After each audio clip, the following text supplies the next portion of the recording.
This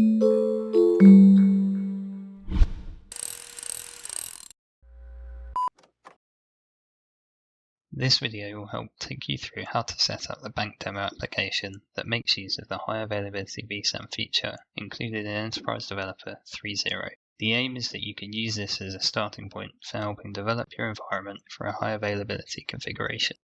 We will have 3 enterprise server regions that each serve as a node in the high availability group, as well as a 4th external CICS region. I already have the sample files here from the BankDemo, as well as the necessary directories for each node in the group. In the data directory, I have the BankDemo files that will be replicated across the group. In the config directory, I have the resource definition file that includes my transaction and file definitions, as well as an fhreader.config that is used with the external CICS region. I also have my loadlib directory, which contains all the built programs from BankDemo. It is important to ensure before we start up the group that the data files are in a consistent state between each region. We will achieve this by copying the contents of the data folder into the corresponding location for each node. Let's start by defining the ES regions that will form our high availability group. For each of the regions, we will specify a unique working directory for file share using the fs-workdir environment variable. If this is not specified, then the working directory will default to the system directory for the region.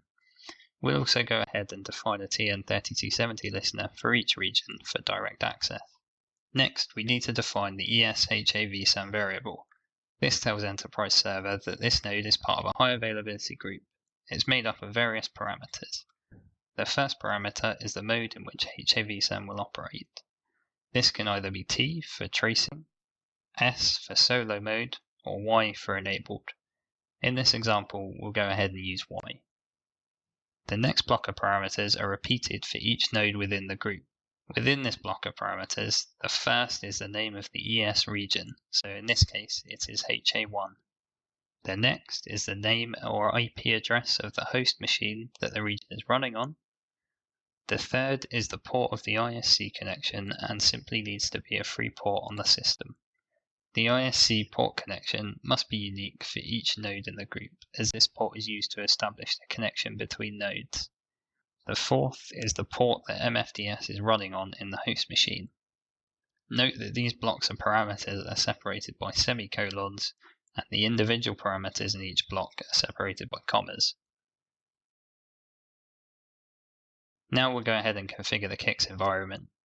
This simply uses the banksit system initialization table, the files in the loadlib directory, as well as the resource definition file in the config directory. We'll also need to go ahead and add a file share listener.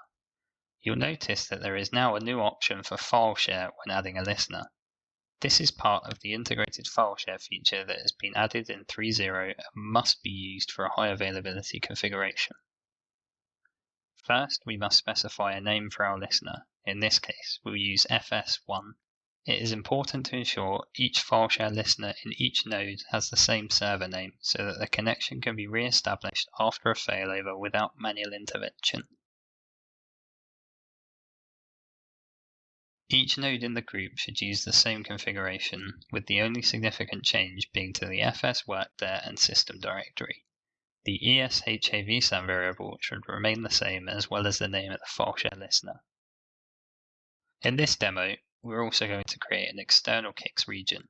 This will be the region that clients will connect 3270 sessions to. This region is set up just as an ordinary CICS region that uses the fhreader environment variable to ensure that access to the data files is vectored through file share.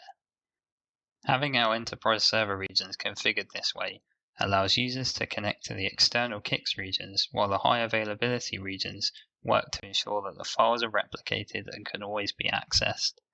This means that should a failure occur on one of the high availability nodes, the user can continue operating as normal whilst the connections are re-established and data files are replicated in the high availability group. The next step is to go ahead and create the database reference file. This is similar to one you would create for a standalone file share configuration. However, the main difference with this is that it must be configured with advanced logging enabled, otherwise the high availability group will fail to initialize. We also need to specify the files that should be vectored through FileShare. We do this with the -f option. FileShare will search this as a relative path to the FS work there. With the regions now started, we can see that HA1 is marked as the primary node and both HA2 and HA3 are marked as standby. This indicates the regions have started correctly and that both HA2 and HA3 are ready to fail over and assume the role of primary should a failure occur in HA1. You'll notice that PLT processing has only occurred in HA1. This is because PLT processing can only occur once, so the standby nodes will not perform this until they assume the role of primary. You may note that the listeners for both the standby nodes have not been started.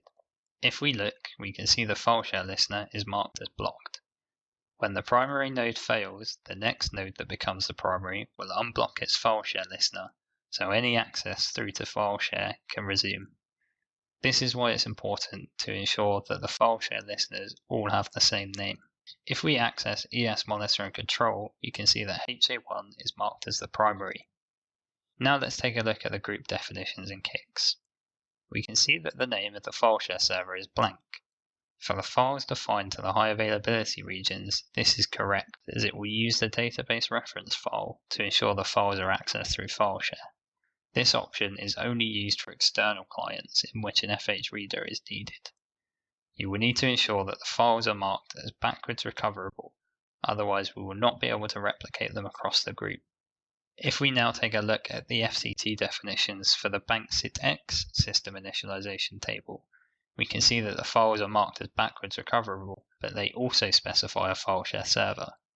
This is the system initialization table used in the external CICS region. You may also note that there is a new option on the drop-down menu for iFileShare. We have now integrated some of the functionality within the FSView command to the new iFSView page. In here, we can perform various commands to retrieve information on the FileShare server, such as seeing the open files or the statistics. You can still use FSView on the command line to access these functions if you wish. We also have the new Control tab. This shows the current state of the high availability group, such as the connection status, whether the node is primary or standby, the host name of the machine, and the port that the ISC communication is established on. We also have handy links to the ESMAC pages of other nodes in the group. Here we can see that clicking on HA2 will take us to the ESMAC page, where we can see that this node is a hot standby. Let's go ahead and run the application. We connect our TN3270 session and run the bank transaction, which starts up BankDemo. We sign on and transfer some funds to update the files.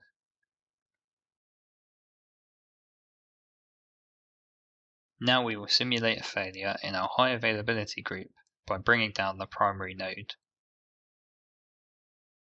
As we can see, both HA2 and HA3 have detected that the connection to HA1 has been lost. They will wait a short time to see if they can re-establish the connection before resuming the failover process and assuming the role of primary. In this case, HA2 has taken over and performs PLT processing to open the necessary files, and HA3 now establishes the new primary as HA2. Looking in ES Monitor and Control, we can see HA2 is successfully marked as the primary, and the control page has been updated to show that the connection to HA1 has been released. Now going back to our TN3270 session, we can see that the user can continue to run transactions and has no knowledge that any failure has occurred, whilst files have still remained in a consistent state. Now, after investigation has been done on the cause of the failure, we are ready to reintroduce the region to the group. To do this, we simply need to restart the region. The other nodes in the group will determine that the connection has been re-established and begin shipping the transaction logs to update the data files. Once this is completed, the node will successfully rejoin the group as a standby, ready to assume the role of primary should another failure occur. That concludes our high availability walkthrough using BankDemo. We hope this has been useful to you.